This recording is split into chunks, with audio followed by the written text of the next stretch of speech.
संपूर्ण हो गए, मुकम्मल हो गए। कितना धन मिल जाए, कितनी संपदा मिल जाए, कितना उच्चे तो उच्चा अहुदा मिल जाए, जगत विच कुछ भी मिल जाए, मनुख नूं अधूरापन अखरदा ही रहेगा, अखरदा ही रहेगा।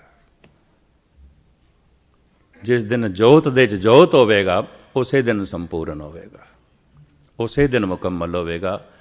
इस बाकी विचारधारा नूं मैं कल तुहाडे सामने रखण दी निमाणी कोशिश करांगा, क्योंकि दो जथे और दोवें जथे बड़े सुलझे ढंग नाल तुहानूं कीर्तन सरवण करा रहे हैं।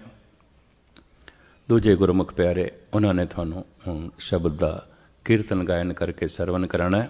इस वास्ते मैं उन्होंने समय की उलंघना ना करा। अपना मन तुसी बना के आयो और धन गुरु ग्रंथ साहब जी महाराज मेहरामद करन, बख्शिश करन, मैं इस विचार नूं कल समय विच आप जी दे सामने संपूर्ण कर सकां और सूक्ष्म शरीर उसे दिन जोत दे जोत हो जाता है, क्योंकि सूक्ष्म शरीर ते जोत है, अस्थूल शरीर ते मिट्टी है। ये मिट्टी च मिट्टी होंदा ही रहा, कई दफा हो चुके हैं। मन नो ये तन कई दफा मिले, कई दफा तन मिट्टी च मिट्टी होया है, मन जोत दे च जोत नहीं होया। मन तू जोत स्वरूप है, अपना मोल पछाण, तू मिट्टी दे जज़ब नहीं हो सकदा, ते ना मिट्टी तैनू अपने विच जज़ब करेगी। तू ते जोत दे जोत हो सकदा है, वरना नहीं। रसना वाहिगुरु वाहिगुरु जप रही है और किधरे मन जरा नेड़े आ गया, जिवें कोई बड़ी दूर तो कोई बोलदा पिया ते किसी ने दूर तो कुछ मिठी जी आवाज़ हल्की जिहा सुर दे सुनी होवे। जद कदी अस कहने ना अज ते पाठ दा बड़ा आनंद आ गया, अज नहीं आया। इस तरह लोग कहते हैं भी कल मन जुड़ गया सी, अज नहीं, मन नहीं जुड़िया सी। अगर जुड़ जाए तो कदी टुटेगा नहीं। मिलिया होए ना विछड़े, जे मिलिया होए, मन जरा नेड़े चला गया सी। जिमें किसे खिड़े होए फुल्लां दे, खास करके जो सुगंधत होवन, नेड़े भी चलिए जाइए, भावें चारों पासे फसील होवे, दीवार होवे, तां भी उस बगीचे दी कुछ महक, कुछ हुमक आ ही जाती है, आ ही जाती है। मन शब्द नाल ते जुड़िया ते नहीं, थोड़ा नेड़े चला गया तो थोड़ा जिहा रस बन जाता है। जबान वाहिगुरु वाहिगुरु उच्चारण कर रही है। अगर मन जरा नेड़े आया तो नेड़े आन तो मुराद होएगी शब्द इत्थे मदमा तक पहुंच गया, वापस धुन ने वापस जाना शुरू किया। जैसे मदमा तक पहुंचेगा ऐसे मनुख नूं वाहिगुरु वाहिगुरु आखण दा रस आएगा। ऐसे मनुख नूं कहंदे ने वाहिगुरु दी रसना ते वस गया। प्रभ जी वसे साध की रसना, जिवें भोजन रसना ते वस गया तो स्वाद आ गया, पर यह भोजन अजे खून नहीं बनया, ये भोजन अजे मास नहीं बनया, ये भोजन अजे चरबी नहीं बनया। तुसीं सारे सियाणे रास्ते आ गए। अजे वाहिगुरु जप समाधि नहीं बनया, ब्रह्म ज्ञान नहीं बनया, अजे कपाट नहीं खुले, पर रास्ते बन गए, स्वाद ते आ गए। वाहिगुरु वाहिगुरु आखण दा स्वाद आण लग पिया, बाणी जपण दा स्वाद आण लग पिया। मैं कई दफा बयान कर चुकिया, बाणी पढ़नी होर गल है, बाणी जपनी होर गल है। पढ़न दा लाभ है, बाणी कंठ हो सकती है, बाणी दे अर्थ बोध दा पता चल सकता है, बाणी ये किहड़े किहड़े अंग दे उत्ते किहड़े पातशाह दी है, किहड़े महल्ले दी है, इतना पता चल सकता है। लेकिन जपण नाल मनुख बाणी दा रूप ही हो जाता है। जप मन मेरे गोविंद की बाणी, साधु जन राम रसन बखाणे। तो बाणी जप हो सकता है, बाणी कंठ होवे, मतलब जबान उच्चारण करे ते मन सुने। इस वास्ते सारी गुरु ग्रंथ साहब की बाणी जपनी ते बड़ी औखी है, पढ़नी पढ़ी जा सकती है, यह भी महज करें। इस वास्ते सारे धर्मां ने एक अखर दे जाप की महिमा दसी, क्योंकि एक अखर ते बंदा कंठ कर सकता है, इस्लाम दे च अल्लाह, सनातन मत दे च राम है, ओम नमः शिवाय है, अनेकां शब्द ने। गुरु घर दे च वाहिगुरु है, वाहिगुरु वाहिगुरु। ये तो हर एक नूं कंठ हो सकता है। इस वास्ते गुरबाणी कहती है, जो प्राणी गोबिंद ध्यावे, पढ़िया अनपढ़िया परमगत पावे। हो सकता है अनपढ़ बंदा संसार दे बहुतियां सहूलतां ना हासिल कर सके, पर अनपढ़ मनुख निरंकार दा आनंद मान सकता है, कोई रुकावट नहीं। क्यों? वो तो जप ते खड़ा है। कहते जो प्राणी गोबिंद ध्यावे, पढ़िया अनपढ़िया परमगत पावे। बल्कि कई दफा संसार की पढ़ाई ते बाधा खड़ी कर देंदी है। इतनी सियाणप और इतना हंकार, ये लिए जपना ही बड़ा औखा है। जद कदी इस तरह की गल चले, दिल्ली का एक सज्जन बड़ा पढ़ा लिखा सियाणा मैनू चेते आ जाता है। मैनू कहता है, मस्कीन जी गुरबाणी च बड़ी रेपीटेशन है, एक शब्द जिहड़ी गल आखी गई है दूजी च भी है, तीजी च भी है, चौथी च भी है। फिर मैनू कहने लगा, ज्ञानी जी मैं हिम्मत करके कह रहा, थोड़ी कथा च भी रेपीटेशन है, पुनरुक्ति है। तो मैनू कहने लगे, थोड़ा हिरदा कवि है, रेपीटेशन नूं दोष मनते हैं, पुनरुक्ति नूं दोष मनते हैं। मैं कहा मनते होणगे दोष, धर्म दे च दोष नहीं है। आखिरी दम तक वाहिगुरु वाहिगुरु रिपीट करना है, बार बार हर के गुण गाओ। मैं कहा देखो, सारा संसार ते जिंदगी रेपीटेशन ते खड़ी है। कहने लगे किस तरह? मैं कहा देखो, एकदम बाहर आया थोड़ा, फिर हुण अगे अंदर लै गए, हुण बाहर ना कढ़ना, ये तो रिपीट हो जाएगा, ये तो पुनरुक्त हो जाएगा। जिंदगी की पुनरुक्ति ते खड़ी है, रेपीटेशन ते खड़ी है। बार बार पानी पीण दे तैनूं कोई इतराज़ नहीं, बार बार रोटी खाण दे तैनूं कोई इतराज़ नहीं, घर दे जिहड़ियां गल्लां करदा वो भी बार बार ही करदा, रोज़ करदा, उहदे च भी तैनूं कोई इतराज़ नहीं। बार बार सिर्फ वाहिगुरू वाहिगुरू आखणे ही तैनूं इतराज़ है। बार बार हर के गुण गाओ, बार बार सिर्फ जपजी साहब दा जप करने ही तैनूं इतराज़ है। बार बार सिर्फ आसा दीवार सुनने ही तैनूं इतराज़ है।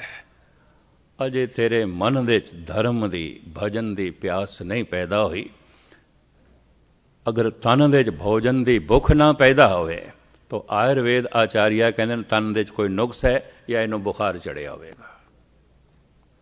हुण 104 डिग्री का बुखार चढ़िया होवे ते 36 प्रकार का भोजन परोस के अगे रखिए, आखिए बड़ी मेहनत नाल बनाया, छक ले, भावें कितनी मेहनत नाल बनाया होवे, भावें कितना स्वादी होवे, कहंदा मैनू भुख नहीं। फिर भी उसनूं प्रेरिए नहीं, जिंदा रहने वास्ते शरीर की ताकत वास्ते खाना ही पेगा तैनूं। वो खांदा है, कहंदा स्वाद ही नहीं आता। पता है आयुर्वेद ऐसा कहंदे, मैनूं साइंस का तो पता नहीं की कहंदी है, जबान सारी स्वाद नहीं मानती, थोड़े जिहा तंतु ने जो रस मानते हैं। बुखार की हालत दे वो तंतु कमज़ोर हो जाते हैं, सुन्न हो जाते हैं, रस नहीं आता जबान नूं, स्वाद नहीं आता। तो बुखार चढ़ा हुआ मनुख कहंदा है स्वाद नहीं आता, मैनूं भोजन चंगा नहीं लगता। वाहिगुरू वाहिगुरू आखना जिन्हों चंगा ना लगे, समझ लेना इहदे मन नूं विकारां दा बड़ा जबरदस्त बुखार चढ़िया है, रोगी है। जिन्हां नूं भोजन की भुख ना लगती होवे ते स्वाद ना आउंदा होवे, ऐसे तन दे रोगियां की तादाद बहुत थोड़ी है, बहुत थोड़ी है, बहुत थोड़ी है। पर जिन्हां नूं वाहिगुरू आखण दा रस नहीं आउंदा, ऐसे मानसिक रोगियां नाल सारा संसार भरिया पिया।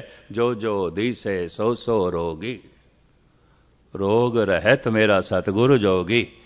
जिहड़ा आखे मैं नहीं खांदा, मैनूं भुख नहीं, मैनूं स्वाद नहीं, बुखार चढ़िया है, रोगी है। जिहड़ा आखे मैं नहीं जपदा, की जपना, एवें रेपीटेशन है, समझ लेना जे भुख नहीं पैदा हुई, साचे नाम की लागे भूख। ये मन रोगी है, भयंकर रोगी है।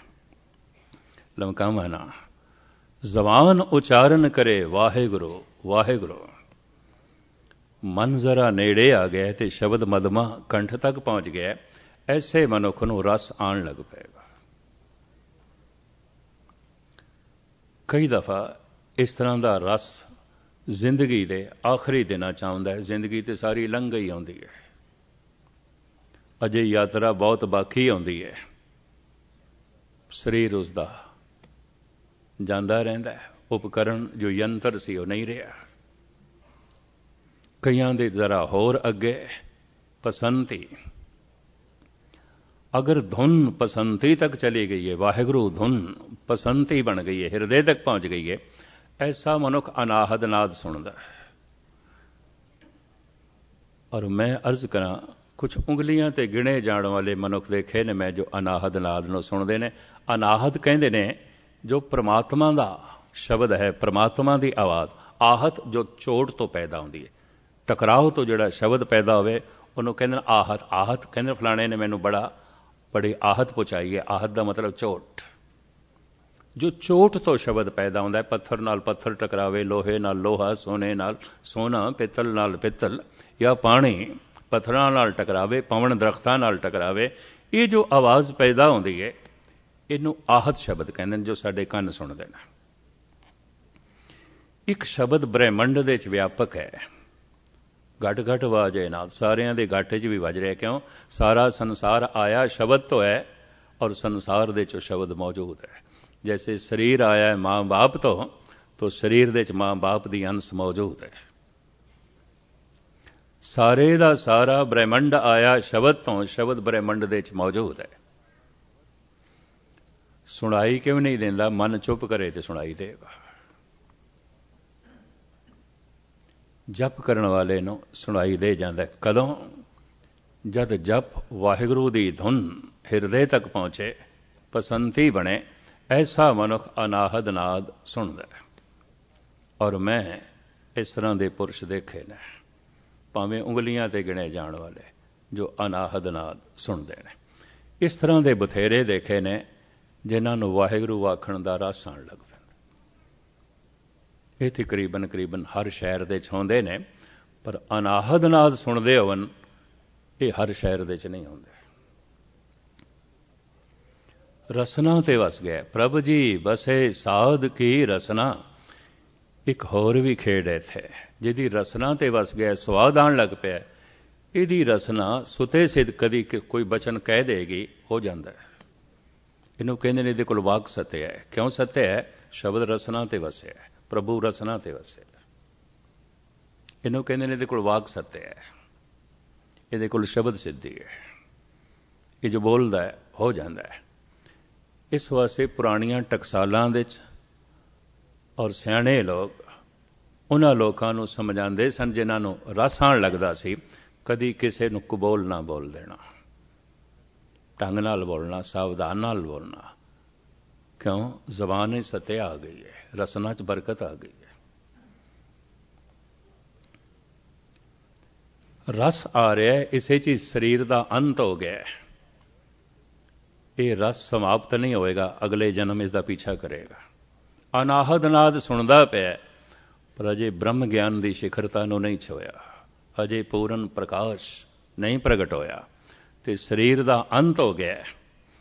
ਜੈਸੇ ਮਨੁੱਖ ਜਿਸ ਹਾਲਤ ਦੇ 'ਚ ਸੌਂਦਾ ਹੈ, ਜਿਸ ਘਰ ਦੇ 'ਚ ਸੌਂਦਾ ਹੈ, ਸਵੇਰੇ ਉੱਠਿਆ ਉੱਥੋਂ, ਜਿਸ ਹਾਲਤ ਦੇ 'ਚ ਮੌਤ ਆਉਂਦੀ ਹੈ, ਅਗਲਾ ਜਨਮ ਉਸੇ ਤੋਂ ਚੱਲਦਾ ਹੈ। ਕੀਤਾ ਹੋਇਆ ਜਪ, ਕੀਤੀ ਹੋਈ ਸਾਧਨਾ ਵਿਅਰਥ ਨਹੀਂ ਜਾਂਦੀ। ਸਾਰ ਕਿਤਾਬ ਲਈ ਦੇ 2 ਛੰਦ ਮੈਂ ਤੁਹਾਡੇ ਸਾਹਮਣੇ ਰੱਖਾਂ ਤਾਂ ਕਿ ਗੱਲ ਥੋੜੀ ਜਿਹੀ ਪੁਸ਼ਟੀ ਹੋ ਜਾਏ। ਜਦ ਜ਼ਬਾਨ ਜਪਣਾ ਸ਼ੁਰੂ ਕਰਦੀ ਹੈ, ਧਰਮ ਦਾ ਬੂਟਾ ਉਦੋਂ ਹੀ ਮਨ ਦੇ 'ਚ ਲੱਗਦਾ, ਉਸ ਤੋਂ ਪਹਿਲੇ ਨਹੀਂ ਲੱਗਦਾ। ਭਾਵੇਂ ਸਾਰੀ ਜ਼ਿੰਦਗੀ ਗੁਰਦੁਆਰੇ ਆਉਂਦਾ ਰਿਹਾ ਹੋਵੇ ਤੇ ਸੇਵਾ ਕਰਦਾ ਰਿਹਾ ਹੋਵੇ ਤੇ ਦਾਨ ਪੁੰਨ ਕਰਦਾ ਰਿਹਾ ਹੋਵੇ, ਜੈਸੇ ਜਪਣਾ ਸ਼ੁਰੂ ਕਰਦਾ ਸਮਝ ਲਓ ਇਸਨੇ ਬੂਟਾ ਲਾ ਦਿੱਤਾ। ਉਪਜੇ ਧਰਮ ਵਾਕ ਸਤ ਕਰ ਅਤ। ਉਹ ਜੋ ਸੱਚ ਪ੍ਰਮਾਤਮਾ ਹੈ, ਉਹਦਾ ਬੋਲ, ਉਹਦਾ ਵਾਕ ਜਦ ਜਪਣਾ ਆਰੰਭ ਹੋ ਜਾਂਦਾ ਹੈ, ਸਮਝ ਲਓ ਧਰਮ ਦਾ ਬੂਟਾ ਲੱਗ ਗਿਆ, ਪੈਦਾ ਹੋ ਗਿਆ। ਉਪਜੇ ਧਰਮ ਵਾਕ ਸਤ ਕਰ ਅਤ, ਦਇਆ ਦਾਨ ਕਰ ਧਰਮ ਵਧੇ ਨਿਤ। ਧਰਮ ਦਾ ਬੂਟਾ ਵੱਧਦਾ ਹੈ ਦਇਆ ਕਰਕੇ, ਪਰਉਪਕਾਰ ਕਰਕੇ, ਦਾਨੀ ਬਿਰਤੀਆਂ ਕਰਕੇ, ਇਸ ਨਾਲ ਵੱਧਦਾ ਹੈ। ਸਥਿਤ ਧਰਮ ਖਿਮਾ ਕੇ ਸੰਗਾ, ਧਰਮ ਦਾ ਬੂਟਾ ਬੜਾ ਕੋਮਲ ਹੈ, ਤਰ੍ਹਾਂ ਤਰ੍ਹਾਂ ਦੀਆਂ ਵਾਸ਼ਨਾ ਦੀਆਂ ਹਵਾਵਾਂ ਇਸ ਨੂੰ ਕਿਤੇ ਤੋੜ ਕੇ ਨਾ ਰੱਖ ਦੇਣਾ। ਤੋ ਖਿਮਾ ਦੀ ਥੰਬੀ ਦੇ ਨਾਲ ਵੇਖ ਕੇ ਅਣਡਿੱਠ ਕਰਨਾ, ਕਿਸੇ ਨੇ ਵਧੀਕੀ ਵੀ ਕੀਤੀ ਹੈ ਨਜ਼ਰ ਅੰਦਾਜ਼ ਕਰਨਾ, ਇਹਨੂੰ ਕਹਿੰਦੇ ਨੇ क्षमा ਕਰ ਦੇਣਾ। ਤਪ ਨਾ ਖਿਮਾ ਸਮਾਨ, क्षमा ਕਰ ਦੇਣਾ ਇਸ ਤੋਂ ਵੱਡਾ ਕੋਈ ਤਪ ਨਹੀਂ ਹੈ। ਕੀਤੀ ਤੇ ਉਸਨੇ ਵਧੀਕੀ ਹੈ, ਮਾਫ ਕਰ ਦਿੱਤਾ, ਕੀਤਾ ਤੇ ਉਸਨੇ ਅਨਰਥ ਹੈ, ਨਜ਼ਰ ਅੰਦਾਜ਼ ਕੀਤਾ ਹੈ। ਇਹ ਪ੍ਰਮਾਤਮਾ ਦਾ ਸੁਭਾਅ ਹੈ। ਦੋਖਨ ਦੇਖਤ ਹੈ ਪਰ ਦੇਤ ਨਾ ਹਾਰੇ, ਦੇਖਦਾ ਸਾਡੇ ਗੁਨਾਹਾਂ ਨੂੰ ਪਰ ਆਪਣੀ ਰਹਿਮਤ ਦੇ ਦਰਵਾਜ਼ੇ ਬੰਦ ਨਹੀਂ ਕਰਦਾ। ਫਿਰ ਸਿਰਫ ਇਤਨਾ ਹੀ ਨਹੀਂ, ਜਿਹ ਪ੍ਰਸਾਦ ਤੇਰੇ ਅਨਕ ਛਿੱਦਰ ਢਾਕੇ, ਪਤਾ ਨਹੀਂ ਕਿਤਨੇ ਸਾਡੇ ਗੁਨਾਹਾਂ ਨੂੰ ਢੱਕ ਕੇ ਰੱਖਦਾ ਹੈ। ਮਨ ਦਾ ਗਲਤ ਸੋਚਣਾ ਪਾਪ ਹੈ। ਦੂਜੇ ਨੂੰ ਕੱਖ ਨਹੀਂ ਪਤਾ ਚੱਲਦਾ, ਕੁਛ ਵੀ ਨਹੀਂ। ਅਸੀਂ ਦੂਜੇ ਬਾਰੇ ਬੁਰਾ ਸੋਚਦੇ ਪਏ, ਕੋਲ ਬੈਠਾ ਹੈ, ਉਹਨੂੰ ਕੁਛ ਵੀ ਨਹੀਂ ਪਤਾ। ਐਸਾ ਪ੍ਰਭੂ ਨੇ ਪਰਦਾ ਪਾਇਆ ਹੈ ਸਾਡੇ ਪਾਪਾਂ ਤੇ, ਬੇਸ਼ੁਮਾਰ ਅਪਰਾਧਾਂ ਤੇ ਵੀ। ਜਿਹ ਪ੍ਰਸਾਦ ਤੇਰੇ ਅਨਕ ਛਿੱਦਰ ਢਾਕੇ, ਜਿਹਦੀ ਕਿਰਪਾ ਦਾ ਸਦਕਾ ਪਤਾ ਨਹੀਂ ਤੇਰੇ ਕਿਤਨੇ ਔਗਣ ਢਕੇ ਪੈਣ, ਕਿਸੇ ਨੂੰ ਕੁਛ ਨਹੀਂ ਪਤਾ, ਕੋਈ ਨਹੀਂ ਜਾਣਦਾ। ਇਹ ਉਹਦੀ ਰਹਿਮਤ ਹੈ, ਇਹ ਉਹਦੀ ਬਖਸ਼ਿਸ਼ ਹੈ। ਪ੍ਰਭੂ ਚਾਹੁੰਦਾ ਹੈ ਸੰਸਾਰ ਦੇ ਸੰਬੰਧ ਬਣੇ ਰਹਿਣ। ਜੇ ਪਿਤਾ ਨੂੰ ਪਤਾ ਚੱਲ ਜਾਏ ਪੁੱਤਰ ਸਾਰਾ ਦਿਨ ਕੀ ਸੋਚਦਾ ਰਹਿੰਦਾ ਹੈ, ਤੇ ਪੁੱਤਰ ਨੂੰ ਵੀ ਪਤਾ ਚੱਲ ਜਾਏ ਪਿਤਾ ਦੇ ਮਨ ਦੇ ਵਿੱਚ ਕਿਹੜੇ ਵਿਚਾਰ ਚੱਲਦੇ ਪਏ ਨੇ, ਇਹ ਸੰਬੰਧ ਹੀ ਨਹੀਂ ਰਹੇਗਾ। ਬਾਕੀਆਂ ਦੀ ਤੇ ਗੱਲ ਛੱਡੋ, ਗੁਸਤਾਖੀ ਮਾਫ। ਜੇ ਪ੍ਰਸਾਦ ਤੇਰੇ ਅਨਕ ਛਿੱਦਰ ਢਾਕੇ, ਸਾਰਿਆਂ ਤੇ ਪਰਦਾ ਪਾ ਦਿੰਦਾ ਪ੍ਰਭੂ। ਦੋਖਨ ਦੇਖਤ ਹੈ ਪਰ ਦੇਤ ਨਾ ਹਾਰੇ, ਉਪਜੇ ਧਰਮ ਵਾਕ ਸਤ ਕਰ ਅਤ, ਦਇਆ ਦਾਨ ਕਰ ਧਰਮ ਵਧੇ ਨਿਤ। ਸਥਿਤ ਧਰਮ ਖਿਮਾ ਕੇ ਸੰਗਾ, ਧਰਮ ਟਿਕਿਆ ਰਹਿੰਦਾ ਹੈ क्षमा ਦੇ ਆਸਰੇ ਤੇ। ਛੋਟੀ ਛੋਟੀ ਗੱਲ ਤੇ ਮਨੁੱਖ ਬਦਲੇ ਦੀ ਭਾਵਨਾ ਨਾਲ ਭਰ ਜਾਂਦੇ ਨੇ। क्षमा ਇੱਕ ਬਹੁਤ ਵੱਡਾ ਗੁਣ ਹੈ। ਸਥਿਤ ਧਰਮ ਖਿਮਾ ਕੇ ਸੰਗਾ, ਧਰਮ ਕ੍ਰੋਧ ਕਰ ਹੋਤ ਵਿਭੰਗਾ। ਛਿਨ ਮਾਤਰ ਕ੍ਰੋਧ ਕਰਦਿਆਂ ਉਹ ਧਰਮ ਦਾ ਬੂਟਾ ਜਿਹੜਾ ਉਗਿਆ ਸੀ, ਥੋੜਾ ਵਧਿਆ ਸੀ, ਸੜ ਕੇ ਰਾਖ ਹੋ ਜਾਂਦਾ ਹੈ। ਇੱਕ ਦਿਨ ਦਾ ਕੀਤਾ ਹੋਇਆ ਪਰਬਲ ਕ੍ਰੋਧ ਪਤਾ ਨਹੀਂ ਕਿਤਨੇ ਦਿਨਾਂ ਦਾ ਜਪ ਖਤਮ ਕਰਕੇ ਰੱਖ ਦਿੰਦਾ ਹੈ। ਗਣਦਿਆਂ 6 ਮਾਹ, ਤੋੜਿਆਂ ਇੱਕ ਗਿਣਾ। 6 ਮਹੀਨੇ ਸਾਧਨਾ ਕੀਤੀ ਸੀ, ਕਿਧਰੇ ਮਾੜੀ ਜਿਹਾ ਗੱਲ ਬਣੀ, ਇੱਕ ਦਿਨ ਦੇ ਟੁੱਟ ਕੇ ਰਹਿ ਗਏ, ਇੱਕ ਛਿਨ ਦੇ। ਗੰਢੇਂਦਿਆਂ 6 ਮਾਹ, ਤੋੜਿਆਂ ਇੱਕ ਗਿਣਾ। ਜਗਤ ਦੇ ਕੁਝ ਬਣਾਉਂਦਿਆਂ ਸਮਾਂ ਲੱਗਦਾ ਹੈ, ਮਿਟਾਉਂਦਿਆਂ ਸਮਾਂ ਨਹੀਂ ਲੱਗਦਾ। ਇੱਕ ਮਨੁੱਖ ਜਵਾਨ ਹੋਇਆ ਹੈ, ਕਮ ਸੇ ਕਮ 18, 19, 20 ਸਾਲ ਤੇ ਲੱਗੇ ਨੇ, ਪਰ ਜ਼ਹਿਰ ਦੇ ਕੇ ਮਾਰਨ ਲੱਗਿਆ ਇਸ ਨੂੰ 20 ਸਾਲ ਲੱਗਣਗੇ, ਗੋਲੀ ਨਾਲ ਇਹਨੂੰ ਮਾਰਨ ਲੱਗਿਆ 20 ਸਾਲ ਲੱਗਣਗੇ। ਉਹ ਨਹੀਂ, ਤੁੜੇਂਦਿਆਂ ਇੱਕ ਖਿਨੋ। ਇੱਕ ਦਰਖਤ ਕਿਧਰੇ 5-4 ਸਾਲਾਂ ਵਿੱਚ ਆਸਮਾਨ ਨੂੰ ਛੂਹਣ ਲੱਗਾ ਹੈ, ਇਹਨੂੰ ਕੱਟਣ ਲੱਗਿਆ 5-4 ਸਾਲ ਲੱਗਣਗੇ। 1 ਮਿੰਟ ਦੇ ਕੱਲ ਖੜੇ ਸਨ 8-10 ਦਰਖਤ, ਮੈਂ ਖੜੇ ਹੋ ਕੇ ਦੇਖਦਾ ਰਿਹਾ, 5 ਮਿੰਟਾਂ 'ਚ ਸਾਰੇ ਢਾ ਕੇ ਪਰੇ ਕਰ ਦਿੱਤੇ। ਤੁਣੇਂਦਿਆਂ ਇੱਕ ਖਿਨ। ਕਿਆ ਇੱਕ ਖਿਨ ਦੇ 'ਚ ਇਤਨਾ ਵੱਡਾ ਦਰਖਤ ਬਣਿਆ? ਟੁੱਟੇਗਾ ਇੱਕ ਖਿਨ ਦੇ 'ਚ। ਕਿਆ ਇੱਕ ਖਿਨ ਦੇ 'ਚ ਇਹ ਮਨੁੱਖ ਜਵਾਨ ਹੋਇਆ? ਨਹੀਂ, ਇੱਕ ਦਿਨ ਦੇ 'ਚ ਮਾਰਿਆ ਜਾ ਸਕਦਾ ਹੈ, ਖਤਮ ਕੀਤਾ ਜਾ ਸਕਦਾ ਹੈ। 6 ਮਹੀਨੇ ਲੱਗ ਗਏ, ਜਪ ਕਿਧਰੇ ਰਸ ਬਣਿਆ, ਸਵਾਦ ਆਣ ਲੱਗਾ। ਤੁੜੇਂਦਿਆਂ ਇੱਕ ਖਿਨੋ। ਧਰਮ ਕ੍ਰੋਧ ਕਰ ਹੋਤ ਵਿਭੰਗਾ। ਛਿਨ ਮਾਤਰ ਪਰਬਲ ਕ੍ਰੋਧ ਕੀ ਕੀਤਾ ਹੈ, ਬੂਟਾ ਸੜ ਕੇ ਸੁਆਹ ਹੋ ਗਿਆ। ਜਿਸ ਅਵਸਥਾ ਦੇ ਵਿੱਚ ਭਾਵ ਰਸ ਆ ਰਿਹਾ ਹੈ ਤੇ ਸਰੀਰ ਦੀ ਮੌਤ ਹੋ ਗਈ, ਜਾਂ ਅਨਾਹਦ ਨਾਦ ਸੁਣਦਾ ਪਿਆ, ਸਰੀਰ ਨੇ ਸਾਥ ਨਹੀਂ ਦਿੱਤਾ, ਸਰੀਰ ਜਾਂਦਾ ਰਿਹਾ। ਐਸੇ ਮਨੁੱਖ ਦਾ ਕੀਤਾ ਕਿਤਾਇਆ ਵਿਅਰਥ ਨਹੀਂ ਜਾਏਗਾ, ਅਗਲੇ ਜਨਮ ਵਿੱਚ ਨਾਲ ਚਲੇਗਾ। ਉਸ ਪੁੰਨ ਪ੍ਰਤਾਪ ਦਾ ਸਦਕਾ ਫਿਰ ਸਾਰ ਕਿਤਾਵਲੀ ਦਾ ਕਰਤਾ ਕਹਿੰਦਾ ਸ਼ੁਭ ਕੁਲ ਜਨਮ। ਇਸ ਦਾ ਜਨਮ ਬਹੁਤ ਕਿਸੇ ਅੱਛੀ ਕੁਲ ਦੇ 'ਚ ਹੋਵੇਗਾ। शुभ कुल जन्म स्वरूप तन, तन करके बड़ा खूबसूरत होवेगा, ਇਹਦਾ तन प्रभावित करेगा। शुभ कुल जन्म स्वरूप तन, भूप भोग आपत। बहुत वड्डी भूमि जमीनों जायदाद का मालिक होवेगा, धनवान होवेगा और करीबन करीबन संसारियां विपतावां तो बचिया होवेगा। पंडित देही अरोग पुन धर्म जान फल सत, विद्वान होवेगा, बड़ा तीक्ष्ण बुद्धि होवेगी। कहंदे ने झूले दे च पिंगूड़े च बच्चे की होंद का पता चल जाता है, ये तीक्ष्ण बुद्धि का। सियाणे मनुख अंदाजा ला लेंदे। पंडित देही अरोगपन, ता जिंदगी की देही दे कोई भयंकर रोग नहीं होवेगा, असाध रोग नहीं होवेगा। पंडित देही अरोगपुन, धर्म जान फल सत। पूर्वले कीते हुए धर्म का यह फल है। दानंग परा पुरबैन भुजनते महीपते। एक मनुख ने पत्नी कितनी गालना गालीए, कितनी गालना घल के साजो समान ते कारोबार दे तरक्की हासिल की है, पर एक मनुख का जन्म ही हो गया किसी राजे के घर, किसी अरबापति के घर। वो तो जन्म तो अरबापति, उन्हें कख भी नहीं किया, पर पिछली साधना नाल चलती। दानंग परा पूर्वैन, गुरु अर्जन देव जी महाराज। दानंग परा पूर्वैन भुजनते महीपते। खैर शुभ कुल जन्म स्वरूप तन, भूप भोग आपत। पंडित देही अरोग पुन, धर्म जान फल सत। कीता होया जप हिरदे तक पहुंच गया। ऐसा मनुख अनाहदनाद सुनता है। अनाहदनाद परमात्मा की आवाज़ है। जिन्हों सिर्फ रासां दा सी, उस नाल ये बहुत अगे चला गया। बिस्माद दे जीवेगा, बड़े रहस दे जीवेगा। ਇਹਦੀ ਜ਼ਿੰਦਗੀਆਂ 'ਚ ਬੜੀਆਂ ਗੁੰਡੀਆਂ ਖੁੱਲ ਜਾਣਗੀਆਂ, ਇਹਨੂੰ ਬੜੀਆਂ ਬਾਰੀਕੀਆਂ ਦਾ ਪਤਾ ਹੋਵੇਗਾ। ਬਦਕਿਸਮਤੀ ਇਹ ਧਰਮ ਦੀਆਂ ਇਹਨਾਂ ਬਾਰੀਕੀਆਂ ਨੂੰ ਅਨੁਭਵ ਤੇ ਕੀਤਾ ਜਾ ਸਕਦਾ ਹੈ, ਸਮਝਿਆ ਜਾ ਸਕਦਾ ਹੈ, ਪਰ ਗੁਰਬਾਣੀ ਕਹਿੰਦੀ ਹੈ ਸਮਝਾਇਆ ਨਹੀਂ ਜਾ ਸਕਦਾ। ਬਿਸਮ ਬਿਸਮ ਬਿਸਮੇ ਹੀ ਭਈਏ, ਲਾਲ ਗੁਲਾਲ ਰੰਗਾਰੇ। ਕਹੋ ਨਾਨਕ ਸਨ ਤਨ ਰਸ ਆਈ ਹੈ, ਜਿਉਂ ਚਾਖ ਗੂੰਗਾ ਮੁਸਕਾਰੇ। ਗੂੰਗੇ ਨੂੰ ਰਸ ਤੇ ਆਇਆ, ਹੁਣ ਕੀ ਬਿਆਨ ਕਰੇ। गुरु अर्जन देव जी कहते नहीं कर सकता। ये महारस अनाहद, ये वो अभ्यासी बयान नहीं कर सकता।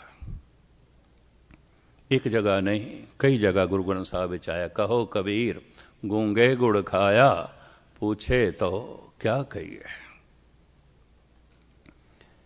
इन्हों मिर्जा गालिब अपने आलमाना ढंग नाल बयान करता है।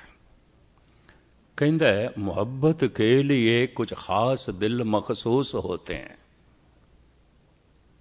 मुहब्बत के लिए कुछ खास दिल मखसूस होते हैं, ये वो नगमा है जो हर साज पे गाया नहीं जाता। ये गीत हर वाजे ते नहीं गाया जा सकता। इस रब्बी गीत नूं हर शरीर हर जबान नहीं गा सकती।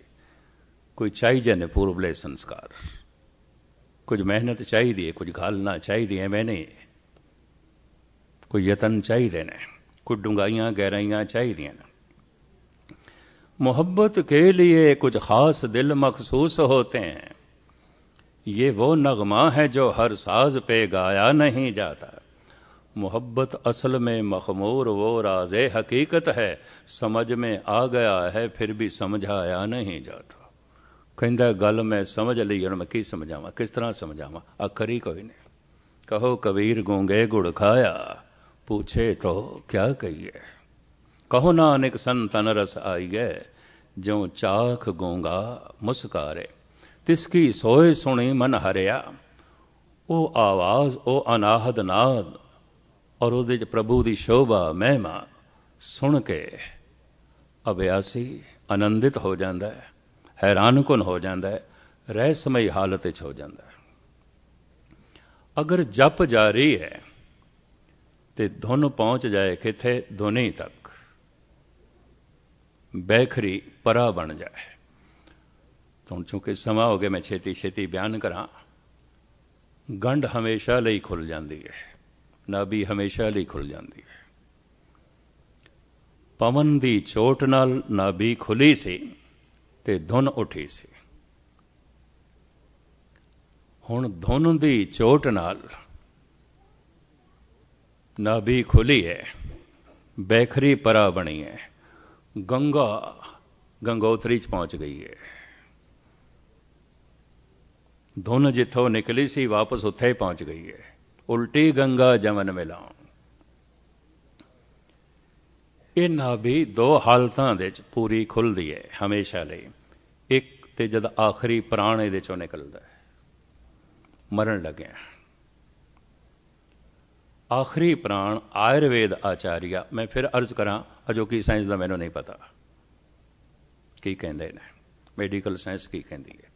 ਆਯੁਰਵੇਦ ਆਚਾਰੀਆ ਕਹਿੰਦੇ ਨੇ ਪ੍ਰਾਣ ਹੱਥਾਂ 'ਚੋਂ ਚਲੇ ਗਏ, ਹੱਥ ਸੁੰਨ ਹੋ ਗਏ, ਜ਼ਬਾਨ 'ਚੋਂ ਚਲੇ ਗਏ, ਜ਼ਬਾਨ ਸੁੰਨ ਹੋ ਗਈ, ਅੱਖਾਂ 'ਚੋਂ ਚਲੀ ਗਈ, ਅੱਖਾਂ ਦੇਖਣੋਂ ਰਹਿ ਗਈਆਂ, ਮਨੁੱਖ ਜ਼ਿੰਦਾ ਹੈ। ਪੈਰਾਂ 'ਚੋਂ ਚਲੇ ਗਏ ਪ੍ਰਾਣ, ਪੈਰ ਸੁੰਨ ਹੋ ਗਏ, ਮਨੁੱਖ ਜ਼ਿੰਦਾ ਹੈ। ਆਖਰੀ ਪ੍ਰਾਣ ਨਾਭੀ ਦੇ 'ਚ ਆਉਂਦਾ ਹੈ। ਜੈਸੇ ਆਖਰੀ ਪ੍ਰਾਣ ਨਾਭੀ ਦੇ 'ਚੋਂ ਰੁਖਸਤ ਆਉਂਦਾ ਹੈ ਤਾਂ ਸਰੀਰ ਦੀ ਜਿਹੜੀ ਹਾਲਤ ਬਣਦੀ ਹੈ ਉਹ ਇਹ ਬਣਦੀ ਹੈ, ਹੱਥ ਮਰੋੜੇ ਤਨ ਕਪੇ ਸਿਆਊ ਹੋਆ ਸੇ। ਤਨ ਤੇ ਕੰਬਣੀ ਛਿੜ ਜਾਂਦੀ ਹੈ, ਦੰਦੀਆਂ ਵੱਜਦੀਆਂ ਨੇ, ਮੁੱਠੀਆਂ ਇੰਜ ਬੰਦ ਆਉਂਦੀਆਂ। ਤਾਂ ਸਿਆਣਾ ਮਨੁੱਖ ਕਹਿੰਦਾ ਗੰਢ ਖੁੱਲ ਗਈ, ਨਾਭੀ ਖੁੱਲ ਗਈ। ਆਜ ਕਾਲ ਖੁੱਲੇ ਤੇਰੀ ਗਾਂਠੜੀ। ਇਹਦੇ ਨਾਲ ਸਰੀਰ ਦੀ ਮੌਤ ਹੋ ਜਾਂਦੀ ਹੈ, ਸਰੀਰ ਖਤਮ ਹੋ ਜਾਂਦਾ ਹੈ। ਸ਼ਬਦ ਦੀ ਚੋਟ ਨਾਲ ਜਦ ਇਹ ਗੰਢ ਖੁੱਲਦੀ ਹੈ, ਨਾਭੀ ਖੁੱਲਦੀ ਹੈ, ਤਨ ਜ਼ਿੰਦਾ ਰਹਿੰਦਾ ਹੈ, ਮਨ ਦੀ ਮੌਤ ਹੋ ਜਾਂਦੀ ਹੈ। ਮਨ ਦੀ ਮੌਤ ਇਸ ਤਰ੍ਹਾਂ ਹੋ ਜਾਂਦੀ ਹੈ ਜਿਵੇਂ ਬੂੰਦ ਮਰ ਗਈ ਹੈ। ਕਿਵੇਂ ਮਰ ਗਈ ਹੈ? ਸਾਗਰ ਦੇ 'ਚ ਲੀਨ ਹੋ ਗਈ। ਹੁਣ ਬੂੰਦ ਨਹੀਂ ਹੈ, ਖਤਮ ਹੋ ਗਈ। ਬੂੰਦ ਸਾਗਰ ਹੋ ਗਈ ਹੈ। ਬੂੰਦ ਦੀ ਹੁਣ ਆਪਣੀ ਕੋਈ ਹੋਂਦ ਨਹੀਂ ਰਹੀ। ਨਦੀ ਦੀ ਆਪਣੀ ਹੋਂਦ ਹੈ, ਗੰਗਾ ਹੈ, ਜਮਨਾ ਹੈ, ਨਰਮਦਾ ਹੈ, ਗੋਦਾਵਰੀ ਹੈ, ਇਹ ਸਤਲੁਜ ਹੈ, ਬਿਆਸ ਹੈ, ਜੇਹਲਮ ਹੈ, ਦਜਲਾ ਫਰਾਤ ਹੈ ਇਰਾਕ ਦਾ, ਨੀਲ ਨਦੀ ਹੈ ਮਿਸਰ ਦੀ, ਥੇਮ ਹੈ ਇੰਗਲੈਂਡ ਦਾ। ਪਰ ਸਾਗਰ ਦੇ ਜਦ ਲੀਨ ਹੋ ਜਾਂਦੇ ਨੇ, ਲੱਭੋ ਥੇਮ ਨੂੰ ਕਿੱਥੇ? ਸਾਗਰ ਦੇ 'ਚ ਲੱਭੋ ਗੰਗਾ ਨੂੰ। ਸਾਗਰ ਦੇ 'ਚ ਸਾਗਰ ਹੈ, ਗੰਗਾ ਨਹੀਂ ਹੈ। ਸਾਗਰ ਦੇ 'ਚ ਸਾਗਰ ਹੈ, ਜਮਨਾ ਨਹੀਂ ਹੈ। ਸਾਗਰ ਦੇ 'ਚ ਸਾਗਰ ਹੈ, ਸਤਲੁਜ ਨਹੀਂ ਹੈ। ਸਾਗਰ ਦੇ 'ਚ ਸਾਗਰ ਹੈ, ਦਜਲਾ ਤੇ ਫਰਾਤ ਨਹੀਂ ਹੈ, ਨੀਲ ਨਦੀ ਨਹੀਂ ਹੈ। ਐਸਾ ਮਨੁੱਖ ਜਦ ਪਰਮਾਤਮਾ 'ਚ ਲੀਨ ਹੋ ਜਾਂਦਾ, ਜ਼ਾਤ ਮਜ਼ਹਬ ਸਭ ਚਲੀ ਜਾਂਦੀ ਹੈ। ਐਸੇ ਮਨੁੱਖ ਦਾ ਕੋਈ ਮਜ਼ਹਬ ਨਹੀਂ ਹੁੰਦਾ। ਨਮਸਤੰ ਅਮਜਵੇ ਨਮਸਤਸਤ ਅਜਵੇ। ਨਮਸਕਾਰ ਹੈ ਪ੍ਰਭੂ ਤੇਰਾ, ਕੋਈ ਮਜ਼ਹਬ ਨਹੀਂ। ਜਦ ਕੋਈ ਉਸ ਦੇ 'ਚ ਲੀਨ ਹੋ ਜਾਂਦਾ, ਉਸਦਾ ਕੋਈ ਮਜ਼ਹਬ ਨਹੀਂ, ਉਹਦੀ ਕੋਈ ਜ਼ਾਤ ਪਾਤ ਨਹੀਂ। ਜ਼ਾਤ ਪਾਤ ਹੈ, ਸਾਗਰ ਦੇ ਨੇੜੇ ਗਿਆ ਹੋਵੇਗਾ, ਅਜੇ ਲੀਨ ਨਹੀਂ ਹੈ। ਅਜੇ ਮਜ਼ਹਬ ਦਾ ਮਾਣ ਹੈ, ਸਾਗਰ ਦੇ ਨੇੜੇ ਹੋਵੇਗਾ, ਜੇ ਸਾਗਰ ਦੇ 'ਚ ਲੀਨ ਨਹੀਂ ਹੋਇਆ। ਨਮਸਤੰ ਅਮਜਵੇ, ਨਮਸਕਾਰ ਹੈ ਪ੍ਰਭੂ ਤੈਨੂੰ, ਤੇਰਾ ਕੋਈ ਮਜ਼ਹਬ ਨਹੀਂ। ਨਮਸਤਸਤ ਅਜਵੇ। ਇਹਦੇ ਉੱਥੇ ਇੱਕ ਛੋਟੀ ਜਿਹੀ ਗਾਥਾ 1 ਮਿੰਟ ਦੀ ਮੈਂ ਕਹਿ ਕੇ ਛੇਤੀ ਸਮਾਪਤ ਕਰਦੇ ਹਾਂ।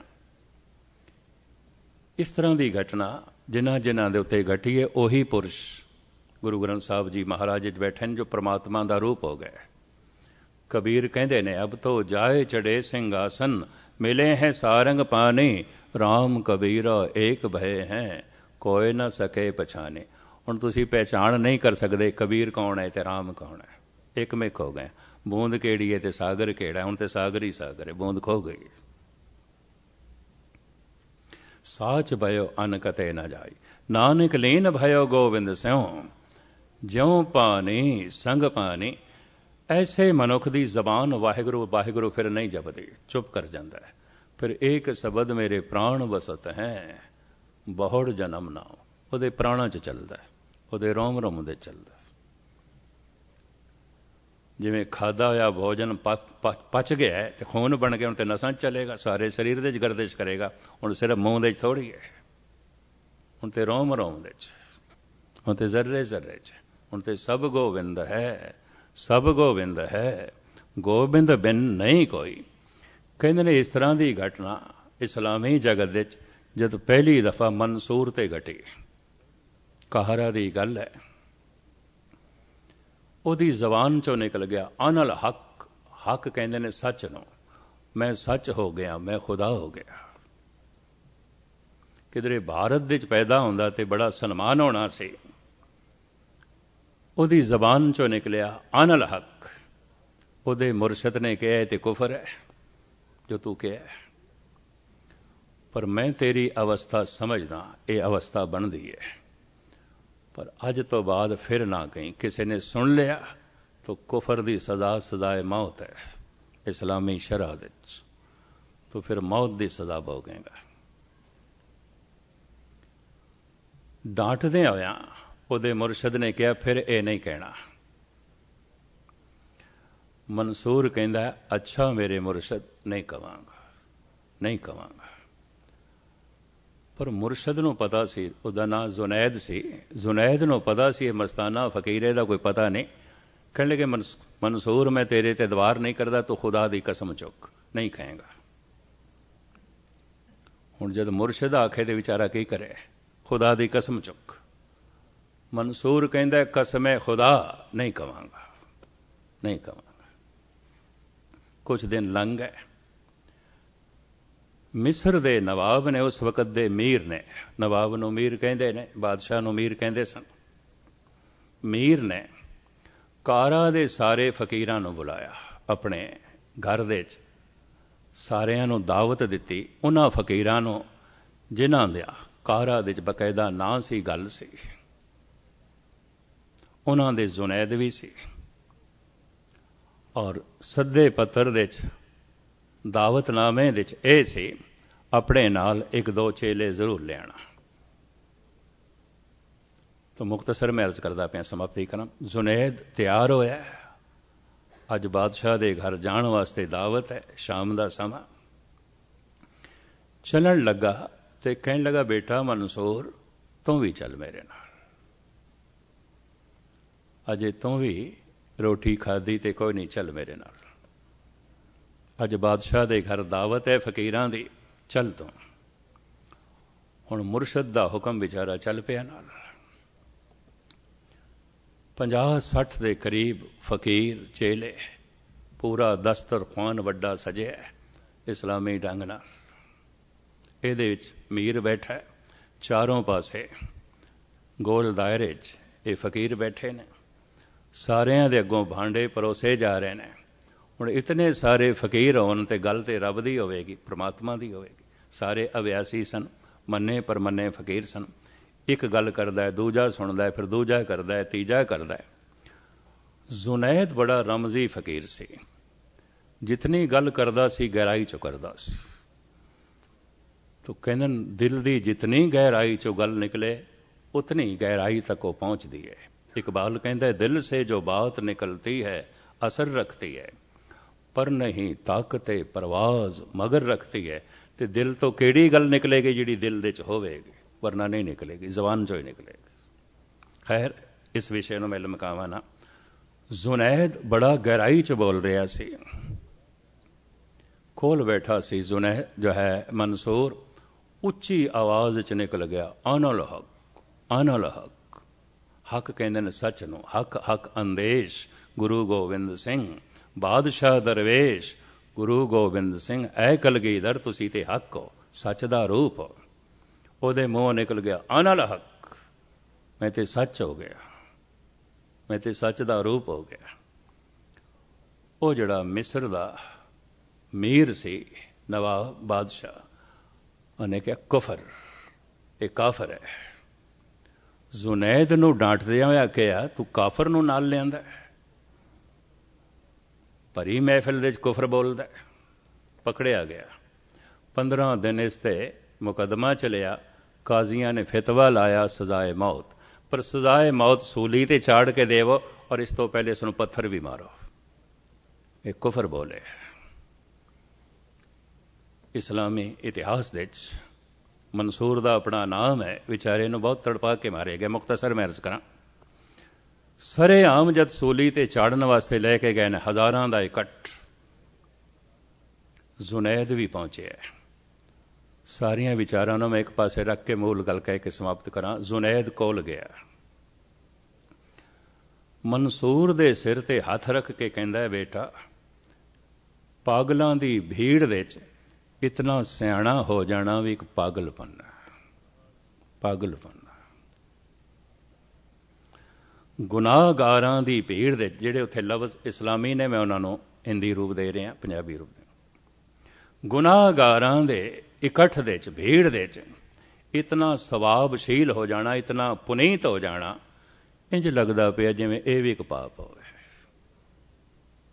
ਭੀੜ ਪਾਗਲਾਂ ਦੀ ਹੈ, ਸਿਆਣਾ ਤੋਂ ਇੱਕ। ਭੀੜ ਤੇ ਪਾਪੀਆਂ ਦੀ ਹੈ, ਪੁਨੀਤ ਤੋਂ ਇੱਕ। ਮੈਂ ਤੈਨੂੰ ਨਹੀਂ ਬਚਾ ਸਕਦਾ, ਮੈਨੂੰ ਅਫਸੋਸ ਹੈ, ਮੈਂ ਤੈਨੂੰ ਨਹੀਂ ਬਚਾ ਸਕਦਾ। ਮਨਸੂਰ ਕਹਿੰਦਾ, ਮੇਰੇ ਮੁਰਸ਼ਦ, ਇਸ ਦਾ ਗਮ ਬਿਲਕੁਲ ਨਾ ਕਰੋ। ਬਚਣ ਦੀ ਅੰਦਰ ਤੇ ਉਮੰਗ ਹੀ ਨਹੀਂ ਰਹੀ। ਕਦੋਂ ਦੇ ਖਤਮ ਹੋ ਚੁੱਕੇ ਅਸੀਂ ਤੇ ਕਦੋਂ ਦੇ ਖਤਮ ਹੋ ਗਏ। ਹੁਣ ਇਸ ਰਮਜ਼ੀ ਗੱਲ ਨੂੰ ਵੀ ਜ਼ੁਨੈਦ ਸਮਝ ਗਏ, ਲੇਕਿਨ ਜ਼ੁਨੈਦ ਨੇ ਫਿਰ ਦੋ ਲਫ਼ਜ਼ ਦੁਹਰਾਏ। ਤੂੰ ਖੁਦਾ ਦੀ ਕਸਮ ਚੁੱਕੀ ਸੀ, ਇਹ ਕਿਉਂ ਤੋੜੀ? ਬਸ ਮੈਂ ਇਹ ਵੀ ਇੱਕ ਆਖਰੀ ਗਿਲਾ ਤੇਰੇ ਤੇ ਕਰਨਾ। ਤੂੰ ਕਸਮੇ ਖੁਦਾ ਕਹੀ ਸੀ, ਮੇਰੇ ਸਾਹਮਣੇ ਉੱਚੀ ਆਵਾਜ਼ ਨਾਲ ਆਖਿਆ, ਕਸਮੇ ਖੁਦਾ ਅਨਲ ਹੱਕ ਨਹੀਂ ਕਵਾਂਗਾ। ਇਤਨਾ ਵੱਡਾ ਜੁਰਮ ਤੂੰ ਕਿਉਂ ਕੀਤਾ? ਖੁਦਾ ਦੀ ਕਸਮ, ਔਰ ਫਿਰ ਤੇਰੇ ਜੈਸਾ ਫਕੀਰ ਤੋੜ ਦੇਵੇ। ਪਤਾ ਹੈ ਮਨਸੂਰ ਨੇ ਕੀ ਆਖਿਆ? ਮੇਰੇ ਮੁਰਸ਼ਦ, ਮੈਂ ਕੌਣ ਹਾਂ ਖੁਦਾ ਦੀ ਕਸਮ ਤੋੜਨ ਵਾਲਾ? ਮੇਰੇ ਮੁਰਸ਼ਦ, ਜਦ ਖੁਦਾ ਹੀ ਆਖਣ ਲੱਗ ਪਵੇ ਅਨਲ ਹੱਕ, ਅਨਲ ਹੱਕ, ਤਾਂ ਫਿਰ ਮਨਸੂਰ ਵਿਚਾਰਾ ਕੀ ਕਰੇ? ਕਹਿੰਦੇ ਜ਼ੁਨੈਦ ਉਸ ਦੇ ਕਦਮਾਂ ਤੇ ਗਿਰਿਆ। ਇਸਲਾਮੀ ਜਗਤ ਵਿੱਚ ਪਹਿਲੀ ਦਫਾ ਹੋਇਆ ਹੈ ਕਿ ਮੁਰਸ਼ਦ ਆਪਣੇ ਚੇਲੇ ਦੇ ਕਦਮਾਂ ਤੇ ਗਿਰਿਆ। ਤੂੰ ਠੀਕ ਕਹਿਣਾ ਹੈ, ਤੂੰ ਮਿਟ ਗਿਆ, ਇਹ ਤੂੰ ਨਹੀਂ ਬੋਲਿਆ, ਖੁਦਾ ਹੀ ਬੋਲਿਆ। ਚਲਾ ਗਿਆ। ਲੋਕਾਂ ਨੇ ਮੀਰ ਦੇ ਹੁਕਮ ਨਾਲ ਇਹਨੂੰ ਸੂਲੀ ਤੇ ਚਾੜਿਆ। ਇਸਲਾਮੀ ਜਗਤ ਦੇ ਤੇ ਅੱਜ ਤੱਕ ਇਹ ਕਾਫਰ ਮੰਨਿਆ ਜਾਂਦਾ ਹੈ, ਲੇਕਿਨ ਚੋਟੀ ਦਾ ਫਕੀਰ, ਰਮਜ਼ੀ ਫਕੀਰ। ਇਤਨਾ ਆਖਿਆ, ਮੈਂ ਸੱਚ ਹੋ ਗਿਆ, ਹੁਣ ਮੈਂ ਬੂੰਦ ਨਹੀਂ ਰਿਹਾ, ਮੈਂ ਸਾਗਰ ਹੋ ਗਿਆ। ਕਿਧਰੇ ਭਾਰਤ ਆਉਂਦਾ ਤੇ ਇਹਦਾ ਸਨਮਾਨ ਹੋਣਾ ਸੀ। ਕਬੀਰ ਕਹਿ ਰਹੇ ਨੇ, ਅਬ ਤੋ ਜਾਏ ਚੜੇ ਸਿੰਘਾਸਨ, ਮਿਲੇ ਹੈ ਸਾਰੰਗ ਪਾਣੀ, ਰਾਮ ਕਬੀਰਾ ਏਕ ਭੈ, ਕੋਈ ਨਾ ਸਕੇ ਪਛਾਣੇ। ਪਰਮਾਤਮਾ ਤੇ ਕਬੀਰ ਇੱਕ ਹੋ ਗਏ। ਹੁਣ ਪਰਮਾਤਮਾ ਵੱਖ ਨਹੀਂ ਹੈ ਤੇ ਕਬੀਰ ਵੱਖ ਨਹੀਂ ਹੈ। ਹੁਣ ਬੂੰਦ ਵੱਖ ਨਹੀਂ ਹੈ ਤੇ ਸਾਗਰ ਵੱਖ ਨਹੀਂ ਹੈ। ਸੂਰਜ ਕਿਰਨ ਮਿਲੇ, ਜਲ ਕਾ ਜਲ ਹੁਆ ਰਾਮ, ਜੋਤੀ ਜੋਤ ਰਲੀ, ਸੰਪੂਰਨ ਥਈਆ ਰਾਮ। ਇਹ ਅਵਸਥਾ ਜਿਤਨੇ ਚਿਰ ਤੱਕ ਨਹੀਂ ਬਣੀ, ਜਮ ਜਮ ਮਰੇ ਮਰੇ ਫਿਰ ਜੰਮੇ, ਬਹੁਤ ਸਜ਼ਾਏ ਪਿਆ ਦੇ ਸਲਮੇ। ਇਹ ਜਨਮ ਮਰਨ ਚੱਲਦਾ ਰਹੇਗਾ, ਚੱਲਦਾ ਰਹੇਗਾ, ਚੱਲਦਾ ਰਹੇਗਾ। ਸਤਿਗੁਰ ਰਹਿਮਤ ਕਰਨ, ਅੰਮ੍ਰਿਤ ਵੇਲੇ ਉੱਠ ਕੇ ਇਹ ਜਪ ਕਰਿਆ ਕਰੋ, ਔਰ ਇਸੇ ਹੀ ਜੀਵਨ ਦੇ ਵਿੱਚ ਇਹ ਅਵਸਥਾ ਬਣੇ, ਤਾਂ ਕਿ ਫਿਰ ਮੁੜ ਕੇ ਸਾਡਾ ਆਉਣਾ ਨਾ ਹੋਵੇ। ਜੈਸੇ ਕਬੀਰ ਬੇਨਤੀ ਪੈ ਕਰਦੇ ਨੇ, ਅਬ ਕੀ ਬਾਰ ਬਖਸ਼ ਬੰਦੇ ਕੋ, ਬੌਰ ਨਾ ਭਉ ਜਲ ਫੇਰਾ। ਮੁੜ ਕੇ ਨਹੀਂ ਆਉਣਾ, ਅਦ ਕੀ ਬਖਸ਼ਿਸ਼ ਕਰਦੇ, ਅਦ ਕੀ ਮੇਰੀ ਯਾਤਰਾ ਪੂਰੀ ਹੋ ਜਾਏ। ਸਫਲ ਸਫਲ ਸਫਲ ਭਈ ਯਾਤਰਾ, ਆਉਣ ਜਾਣ ਰਹੇ ਮੇਰੇ ਸਾਦਾ। ਸਾਰਿਆਂ ਦਾ ਧੰਨਵਾਦ। ਚੰਦ ਮਿੰਟ ਜ਼ਿਆਦਾ ਲੈ ਗਏ, ਭੁੱਲ ਚੁੱਕ ਦੀ क्षमा। ਹੁਣ ਆਪ ਗੁਰੂ ਕੀ ਕੀਰਤਨੀਆਂ ਪਾਸੋਂ ਇੱਕ ਸ਼ਬਦ ਸਰਵਨ ਕਰੋ। ਆਨੰਦ ਸਾਹਿਬ ਦਾ ਪਾਠ ਅਦ ਕੀ ਦਾਸ ਕੋਲ ਇੱਕ ਹਫ਼ਤਾ ਹੀ ਸੀ, ਤੁਹਾਡੇ ਚਰਨ ਪਰਸੇ ਨੇ। ਜ਼ਿੰਦਗੀ ਰਹੀ, ਸਿਹਤ ਰਹੀ, ਅਗਲੇ ਸਾਲ ਕੁਝ ਵੱਧ ਦਿਨ ਤੁਹਾਡੀ ਸੇਵਾ ਕਰਨ ਦਾ ਸੁਭਾਗ ਹਾਸਲ ਕਰਾਂਗੇ। ਅਦ ਕੀ ਇਤਨੀ ਸੇਵਾ ਪ੍ਰਵਾਨ ਕਰਨੀ ਕਿਉਂ? 400 ਸਾਲਾ ਧੰਨ ਗੁਰੂ ਗ੍ਰੰਥ ਸਾਹਿਬ ਜੀ ਮਹਾਰਾਜ ਦੇ ਪ੍ਰਕਾਸ਼ ਉਤਸਵ ਦੇ ਜਗ੍ਹਾ ਜਗ੍ਹਾ ਸਮਾਗਮ ਹੋ ਰਹੇ ਨੇ ਹੁਣੇ ਤੋਂ ਹੀ। तो बेशतर जगह किधरे 2 दिन किधरे 4 दिन इस तरह दास ने वंडे हुए ने। तो अदकी कुछ मसरूफीयत देश दे ते विदेशों कुछ ज़्यादा होने कारण करके इत्थे भी दिन घटाए ने।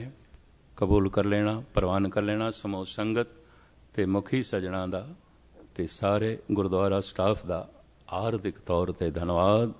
बुल चुक दी क्षमा। वाहिगुरू जी का खालसा।